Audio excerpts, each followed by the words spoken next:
Right now, we have new details about the shooting in Texas. Authorities saying the gunman went on a racially motivated rampage, driving to El Paso with the intentions of shooting Mexicans. At least 22 people were killed there. Meanwhile, authorities in Dayton, Ohio are piecing together what caused another gunman to kill 9 people, including his own sister, in less than a minute. And President Trump announcing he plans to visit Dayton and El Paso. But as Romina Puga reports, it's a visit that isn't welcomed by everyone. 31 families are now planning funerals as authorities learn more about the suspects and a possible missed opportunity to stop that shooting. And so to come here in a live report, we're on the scene there in Dayton, Ohio, where that community is still struggling to heal. We'll hear from a woman taking care of the growing memorial there and why this tragedy hits her especially hard. We are in luck tonight. We've got great weather, and we have both of our Scholar Athletes of the Week tonight. I want to bring in our first one, Charlie Pearson of Riverside High School. You've got a big game to play tonight. I'm surprised that we got to talk to you tonight because the game's about to get started. All right, sounds good. Good luck with everything. Kurt Mann, principal at Milton Middle School. Coming up, if you missed our interview earlier with Cabell County Superintendent Ryan Sachs, we're going to talk to him again coming up at 6 o'clock. But I do want to mention, since we are going to be closing up shop here at about 6, that doesn't mean that you can't still give to our drive, because we do inside of the Huntington Mall, kind of in a central location near Center Court. We have something set up where you can drop off school supplies all this week. You can also drop off those supplies to our studios in Charleston and Huntington. And we're going to be back out with the yellow school bus this Wednesday at the Hurricane Walmart and also on Friday at the Walmart in Southridge. So we certainly hope that you stop by and see us and give back to our annual Tools for School drive.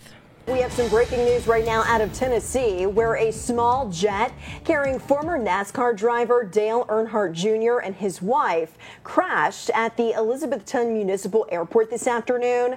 Investigators say everyone on board is okay, but we heard that Earnhardt Jr. has been taken to the hospital. This is a live look from that scene from our sister station there in Tennessee. There's no word right now on what may have caused this crash, but we will continue to follow this story right here on air and over on WCHSTV.com. Continuing coverage now on day 3 of the trial against Morgan Vandergriff. He's accused of purposefully running over a man who was trying to get him to slow down for a stopped school bus. Now at 5, police arrest 4 Ohio jail escapees after a multi-state manhunt. How those men got out of their cells and how authorities were able to catch up with them within a day. Plus, paramedics say a man tried to stab them when they were working to save his life. But first, here at 5, the last of 4 inmates who escaped from the Gallia County Jail has been captured in North Carolina. Police arrested Lawrence Lee III in Durham. The other 3 were captured early this morning in Cary. Authorities say the 4 inmates overpowered 2 female corrections officers and escaped early Sunday. Lee had gotten away at the time the other 3 were arrested. Now, as far as how this escape could happen, Gallia County Sheriff Matt Champlin talked about the outdated conditions of the Gallia County Jail. This afternoon, an inmate's mother stood outside the jail trying to get answers as to what happened to her son. Tomorrow marks the anniversary of the Las Vegas shooting, where a man killed dozens of people and hurt hundreds more from the 32nd floor of the Mandalay Bay Hotel. And now a potential win for those victims in court. A class action lawsuit against the makers of bump stocks has been given the go-ahead by a federal judge. Well, guys, the West Virginia Education Reform Bill may have been killed by the House of Delegates, but this strike is not officially over just yet.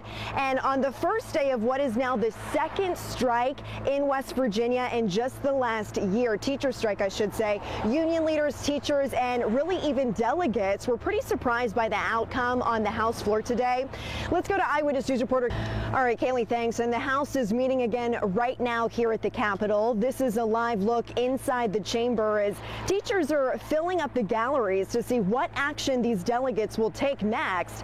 Then teachers unions will hold their press conference tonight at 7 o'clock in response to the House reconvening. Meanwhile, Governor Jim Justice also wrapping up his press conference earlier this afternoon around 4 o'clock. Ashley Bishop was there and has a breakdown of what the governor had to say. So now to our question of the day. Do you support or oppose the strike by West Virginia school employees? Stop by our Facebook page to join in on the conversation. station. And coming up, we'll take a look at the churches and local organizations that opened their doors to families needing childcare today, as well as how teachers and supporters were taking action in the only county that chose to still hold class on the first day of the teacher strike.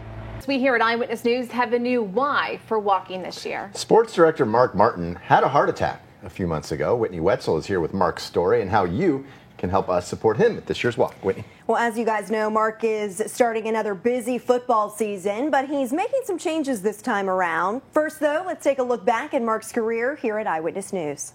The DuPont Panthers remain the top team of West Virginia in... You've seen him covering high school sports throughout the region. We thank you for being with us. And college games in different states. And we welcome you back. Mark Martin has been a staple on air at WCHS for the last 22 years. But Mark's love for sports began long before. I started playing t-ball after my first grade year. Played a lot of sports, but football was the one I loved the most, and that's the one I continued to play in college. And just really never got enough of it. Mark wears many hats, especially during football season. In addition to his weekday sportscast, he's the color commentator for Marshall football and does play-by-play for high school games. He's also the face of several sports shows where the real work takes place behind the scenes. You just see the finished product, which is a half-hour show, but there's so much writing, editing, interviewing, trying to get the finished product put together and on time. A fast-paced pressure that Mark has enjoyed for many years until a twinge in his shoulder blade one Saturday in June forced him to slow down. It felt weird, but it didn't hurt. My gut just told me this is not something you've ever dealt with before. So let's just go see what's going on. Mark went to the emergency room at Jackson General Hospital in Ripley.